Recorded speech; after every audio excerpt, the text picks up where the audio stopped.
ಎಲ್ರಿಗೂ ನಮಸ್ಕಾರ. ಶರಣು ಶರಣು ಶರಣೋ ಶರಣು. ಎಲ್ಲಿ ಶುರು ಮಾಡಬೇಕು, ಎಷ್ಟು ಜನ ಕೆಲಸ ಮಾಡಿದ್ದೀವಿ, ಏನು ಕತೆ. 2006 ಯೋಗ ಒಂದು ಈ ಯೋಗ ಇನ್ನೊಂದು ನಮ್ಮ ಚಿತ್ರರಂಗಕ್ಕೆ ಇನ್ನೊಂದು ಒಂಥರ ದೊಡ್ಡ ಯೋಗನ ಅಂತ ಹೇಳ್ಬೋದು. ಈ ಕೃಷ್ಣಪ್ಪ ಇವರು ಸೇರ್ಕೊಂಡು ಮಾಡಿದ್ದ 2006 ಒಂದು ರೀತಿ ನ್ಯೂಮರಾಲಜಿ ಪ್ರಕಾರ 2006 6 + 2 8 2024 ಇದು 8 ಅವ್ರ ಶಾಸ್ತ್ರ. ನಾವು ನ್ಯೂಮರಾಲಜಿ ಮತ್ತೆ ಅಂದ್ಕೊಂಡ್ರೆ 18 ವರ್ಷ ಆದ್ಮೇಲೆ ಮತ್ತೆ ಸೇರಿದ್ದಾರೆ.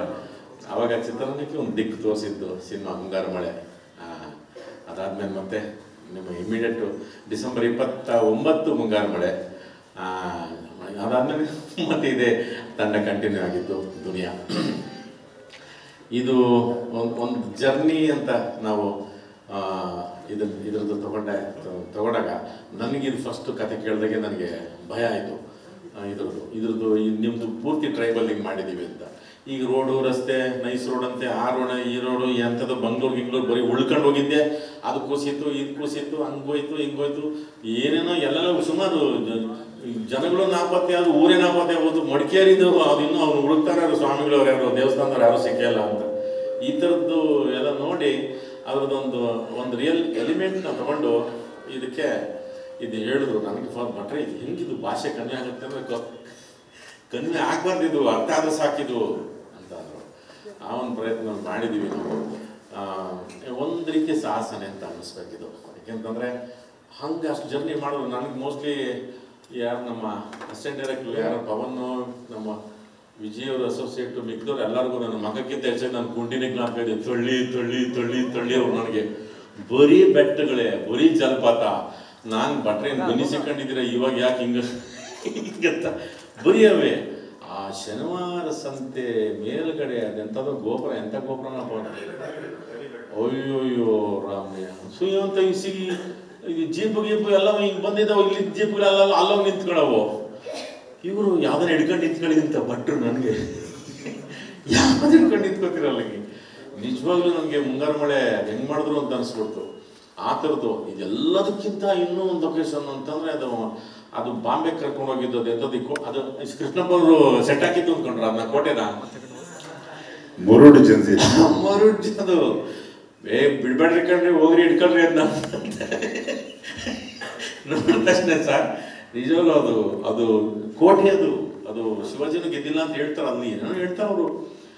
ಅದು ಬೆಳಿಗ್ಗೆ ಒಂದು ಮುಕ್ಕಲ್ಲಿ ನೀರು ಬಂದಿರ್ತದೆ, ಸಾಯಂಕಾಲ 2:30 ಆದ ತಕ್ಷಣ ನೀರೆಲ್ಲ ವಾಪಸ್ ಹೋಗಿರ್ತದೆ.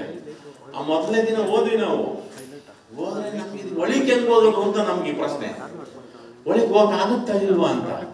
ಅಂದ್ರೆ ಇವರು ವಿತಾಪಿ ಅಂತ ಒಬ್ರವ್ರೆ ಅದ್ರ ಮುಂದೆ ಹಿಂಗೆ ಆಗ್ತಿದೀವಿ. ಹಿಂಗೆ ಈ ಮನ್ಸ ತಡ್ಬಿಡ್ತೀನಿ ರೀ ಕೋಟೆ ಅಂದ್ಬಿಟ್ಟು ಹಿಂಗೆ ತಳ್ಳಕ್ ಹೋಗಿ ಹಿಂಗ್ ಮಗಸ್ಕೊಂಡ್ಬಿಡದ ಹಿಂಗೆ ತಿರುಗಿ ನಿಮ್ಗೆ ಪ್ರತಿ ರಾಮಾಯಣ ಮಹಾಭಾರತ ನಾವು ತಗೊಂಡ್ರೆ ಕೊನೆಗೂ ಹುಟ್ಟೋದು ಎಲ್ಲ ಹೆಣ್ಣು ಗಂಡು ಭೂಮಿ ಅಧಿಕಾರ ಅದು ಎಲ್ಲ ಸಿಗ್ತದೆ. ಕೊನೆಗೂ ನಾವು ಹೆಂಗೆ ಹೇಳಿದ್ವಿ ಅನ್ನೋದೇ ಮುಖ್ಯ ಆಗುತ್ತಲ್ಲ. ಆ ಒಂದು ಪ್ರಶ್ನೆನೂ ಮನದ ಕಡಲು. ಅದಕ್ಕೆ ಕಡಲು ಅಂತ. ಅದು ಸುಂದರವೂ ಹೌದು, ರೌದ್ರತೆನೂ ಹೌದು. ಅದಕ್ಕೊಂದು ಪ್ರಾಯ ಇದೆ, ಅದಕ್ಕೊಂದು ವಯಸ್ಸಾಗಿದೆ. ಅದಕ್ಕೆ ಹೌದು ಸಂಜೆ ಆಗುತ್ತೆ, ಬೆಳಗಾಗುತ್ತೆ, ಮತ್ತು ಹೊಸತನದ್ದು ಕೊಡ್ತಾ ಇರ್ತದೆ. ಇಷ್ಟೆಲ್ಲ ಅರ್ಥಗಳು ಸಿಗ್ತಾ ಹೋಗ್ತದೆ. ಆ ಥರದವೆಲ್ಲನೂ ತುಂಬ ಕಾಣುತ್ತಿದ್ರಲ್ಲಿ ಇದರಲ್ಲಿ. ನೀವು ನೋಡಿದಂಗೆ ಸಂತೋಷ, ರಾಶಿಕ, ಅಂಜಲಿ, ಸುಮುಖು 1989 ನಾನು ಸಿರಿಸಂಪಿಗೆ ಅಂತ ಒಂದು ನಾಟಕ ಮಾಡಿದೆ. ಸಿರಿಸಂಪಿಗೆ ಅಂತ ಅದು ಭೂಪಾಲಲ್ಲಿ ಶೋ ಇತ್ತು. ಆ ಶೋ ಮಾಡೋಕ್ಕೆ ನಾನು ರಂಗಾಯಣಕ್ಕೆ ಎಂಟ್ರಿ ಮಾಡಿದ್ದೆ. ಜಯದೀಪ್ ಜೋಶಿ ಅಂತ ಡೈರೆಕ್ಟ್ರು ಹೋಗಿದ್ದೆ. ಆವಾಗ ಅಪ್ಪ ಮತ್ತು ಅಮ್ಮ ಇಬ್ಬರು ಆ್ಯಕ್ಟ್ ಮಾಡಿದ್ರು ಅದರಲ್ಲಿ. ನಂದಿತಾ ಮತ್ತು ಶಶಿ ಲವ್ ಮಾಡ್ತಿದ್ರು, ಒಬ್ಬರೊಬ್ಬರು ಕಾಳಾಕೊತಿದ್ರು. ಸಿರಿಸಂಪಿಗೆ ನಾನು ನಾಟಕಕ್ಕೆ ಹೋದಾಗ ಆಮೇಲೆ ಸುಮುಖ ಬಂದಾಗ ಹೌದಲ್ಲ ಅಂತ ಅನಿಸ್ಬಿಡ್ತು.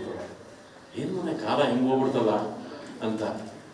ಅವನು ನಿಜವಾಗ್ಲೂ ಸುಮುಖ ಯಾಕೆ ಕನ್ನಡ ಚಿತ್ರರಂಗಕ್ಕೆ ಒಂದು ಹೊಸ ಥರದ್ದು. ಇದಕ್ಕೆ ಮುಂಚೆ ಒಂದು ನಾಟಕ ಸಿನಿಮಾ ಡೈರೆಕ್ಟ್ ಮಾಡಿದ್ದಾನೆ. ಅದು ಈಗ ಒಂದು ತಯಾರಿಗೆ ಆಗಿ ಬಂದಿದ್ದು ತಗೊಂಡಿತ್ತು, ನಾಟಕ ತಯಾರಿ ತಗೊಂಡು ಅದನ್ನು ಮತ್ತೆ ನಾವಿಲ್ಲ ನಮ್ಮ ನಟನಾಗಿ ಬರಬೇಕು ಅಂಥೇಳಿ ಇಂಥ ಒಂದು ವೇದಿಕೆಗೆ ಒಂದು ಯೋಗರಾಜ್ ಭಟ್ರು ಮತ್ತು ಕೃಷ್ಣಪ್ಪನವ್ರದ್ದು ಸಿಕ್ಕಿದ್ದು ಅದು ಒಂದು ರೀತಿ ಸಾರ್ಥಕತೆ ಆಯಿತು. ಅವನನ್ನೆಲ್ಲ ನೋಡಿದಾಗ ನಮಗೆ ಅಯ್ಯೋ ಅನ್ಸೋದು, ಅವನ ಹಬ್ಬನೇ ಇಲ್ಲ, ಇವರಿಬ್ಬರು ನೋಡಿದಾಗೂ ಏನು ಅನ್ಸೋದು. ರಾಜಿಕ ಅಂಜಲಿ ಅದು ನಿಜವಾಗ್ಲೂ ಸುಮುಖ ಭಾಳ ಖುಷಿಯಾಗುತ್ತೆ. ಯಾಕೆಂದರೆ ಎಲ್ಲ ನಿನ್ನ ಅಂದರೆ ಈಗ ನಟ ಅಂದ ಕೂಡಲೇ ಈಗ ಫುಲ್ ಎಲ್ಲಿ ಕಾಣಿಸ್ಕೊತಾರೆ, ಜಿಮ್ಗೆ ಹೋಗ್ಬಿಡ್ತಾರೆ, ಅಲ್ಲಿ ಹೋಗಿ ವಯೋಗ್ರ ಹುಡ್ದೋರ್ತಾರೆ, ಎಲ್ಲ ಕಡೆ ಉಳಿಸ್ಕೊಂಡು ಬಂದಿರ್ತಾರೆ. ಅಯ್ಯೋ ಅದಕ್ಕೆ ಭಾಷೆ ಬೇಕು, ಅದಕ್ಕೊಂದು ಭಾವ ಬೇಕು, ಅದಕ್ಕೊಂದು ಏನೋ ಕಲ್ತ್ಕೋಬೇಕು, ಮತ್ತೇನೋ ಮಾಡಬೇಕು, ಈ ಥರದ್ದು ದೇಹಣೆ ಈ ಥರದ್ದು ಅವು ಸಿನಿಮಾಗೆ ಬೇಕಾಗಿದ್ದು ಮುಖ್ಯವಾದ ಅಭಿನಯ ಅನ್ನೋದನ್ನು ಮರೆತೇ ಬಿಟ್ಟಿದ್ದಾರೆ.